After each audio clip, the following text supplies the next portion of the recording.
In this video, I'm gonna show you how you can create this awesome looking peel effect using Photoshop. So let's get started.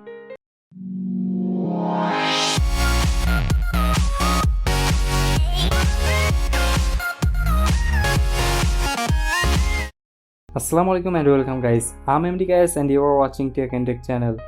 As you can see, this is our final output. You can call it peel effect, you can call it paper strip effect, whatever you like. So to create this effect, let's go and open the image. So I'm gonna go to file, open, select the photo and open it. So first step, double click on your layer and unlock it. Now we need to do selection of the face. For that I'm gonna use quick selection tool. Now just make selection of the face, basic face. I think this is good enough. And once this is done, go and click on your layer mask. Now select your move tool from here and move it in the center, somewhere around here. Before you do anything, let's go and crop it to give it that cinematic resolution. So I'm gonna select my crop tool and here go and select 16:9, or you can go to ratio and type 1920 by 1080. Okay, so once this is done, hit enter key and click on this arrow to confirm it. And after that, let's go and create the background. So for that, click on this icon here, create a new blank layer and go and put it under your model. After that, go and select your paint bucket tool. So right click here, select paint bucket tool, and in the color, go and select any dark grayish color. So I think this is good. Then go and hit OK. And now fill it. Now let's go and apply gradient on the background. So for that, right click on your layer and select blending options. And here go and click on gradient overlay. And in the style, I'm using radial.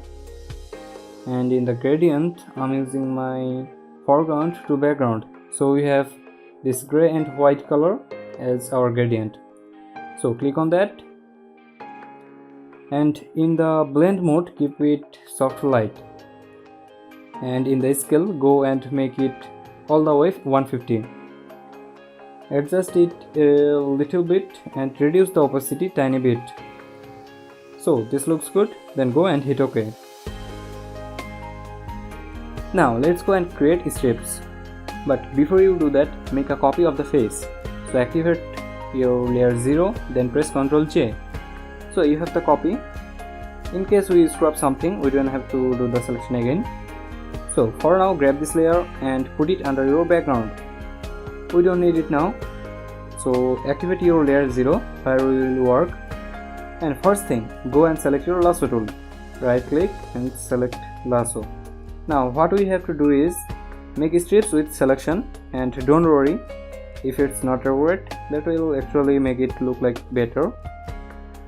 So first go and make selection of let's say bottom portion like this. So this is done. Now to make another selection, make sure you have the second option active here, so it will allow you to do as many selections as you want.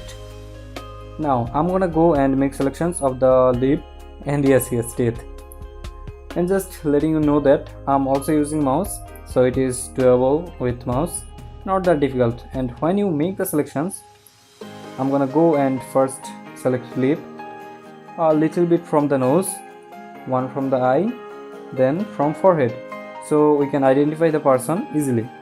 So let's go and make another selections.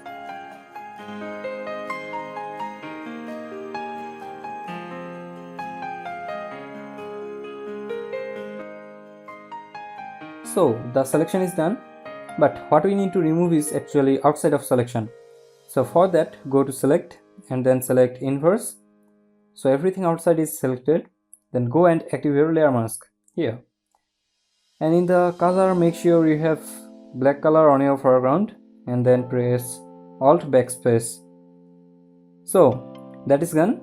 And to remove the selection, go to select and deselect. So the foreground strips are ready, and now we have to create the background strips that will join all of this. So for that, go and create a new blank layer from here. And now to actually make the selection, go and zoom in.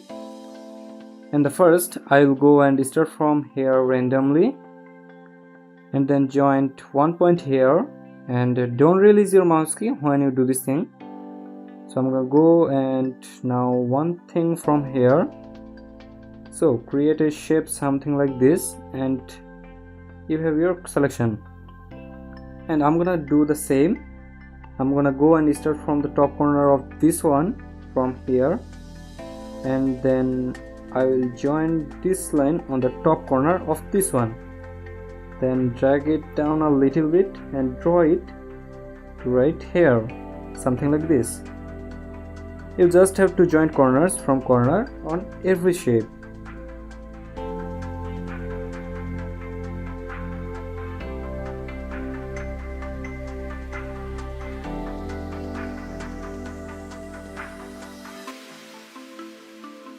So the selection is ready. Now let's go and add in the color. And for that, make sure you have selected your brush tool. Then hold down your Alt key and options if you are using Apple. And then select a little bit darker tone from the skin. So I think this tone looks pretty good. And then also make sure your blank layer is active. Then press Alt backspace. So it will fill in the color. And now let's remove the selection. Go to select and deselect. Looking good. Now go take this layer and put it under your model, something like this. So as you can see, we have the basic effect going on, and also gonna give these background strips a little bit more circular feeling. And you can do that, just press Ctrl T, then right click and select warp, and then go and drag them down a little bit, something like this. So you can make them slightly circular if you want. So as you can see, after making it circular, it looks a little bit better. Now let's go and add some shadow to background strips. For that, right click here and select blending options. Let's put it here. Okay, so first thing you want to do is apply a gradient overlay. And in the style, go and select reflected. And I'm gonna go and reduce the scaling so we can see that what is going on. So as you can see this white line here, to get that, make sure your angle is 180, and in the opacity try to keep it like 30 to 40%, and in the blend mode it will be soft light. And then in the gradient, go and select black and white, hit OK. And if it looks like something like this, that means you need to reverse it. So just click on reverse and you will be good. And then go and increase the scale until it blends properly. I think this looks good. Now go and hit OK. Now let's add shadows to give it more depth.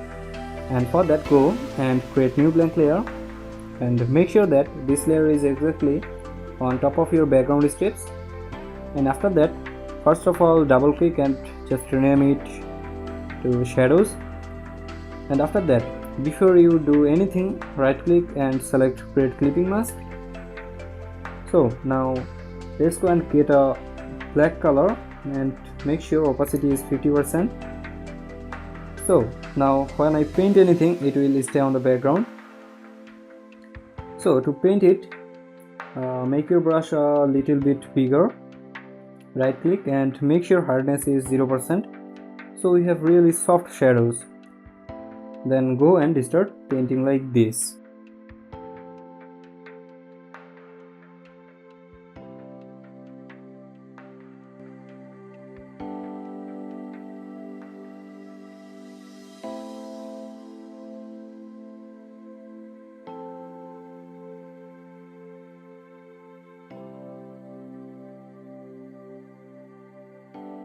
I think this looks good enough. Let's go turn it on and off. So as you can see, adding the shadow gives it a lot more depth. And here's one thing you can do. If you want like little less effect, you can go and reduce the opacity like this. Or if you want more effect, you can simply go and press Ctrl J, and of course right click and create clipping mask so it only stays on the layer. And now you can go and decrease the opacity of this layer, so it gives you a lot more control over like how much effect do you want or need. So I think this looks alright. So that's it, the basic effect is done, and this is how you can create this pill effect easily. Now I'm gonna go and show you how to create this square box outside. If you don't want to see that, you can end up the tutorial now, but please don't leave without subscribing. So to create that box, I'm gonna go and create a new blank layer and just rename it to box. Then select your marquee tool, the rectangular one. Then make a square, any sizes will be okay. Now right click and select transform selection. Then make it accurate. After that right click again and this time select stroke. In the stroke the width is 15 pixels, but it will depend on your image, and the color, any color will be fine. So I'm gonna keep it white for now. And location is center, this is the most important part, okay? Then hit OK. Now remove the selection.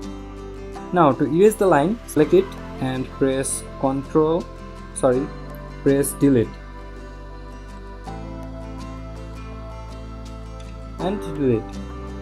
To colorize it, hold your Ctrl key and click here. It will select the line, then go and select solid color. Now choose the color you like, then hit OK. So that's it. I really hope that you guys learned something from this video, and if you did, hit that like button, and if you have any kind of questions or suggestions, feel free to ask me in comment section below. And if you want to check out more videos by me, please do subscribe and stay connected. And yes, thanks for watching.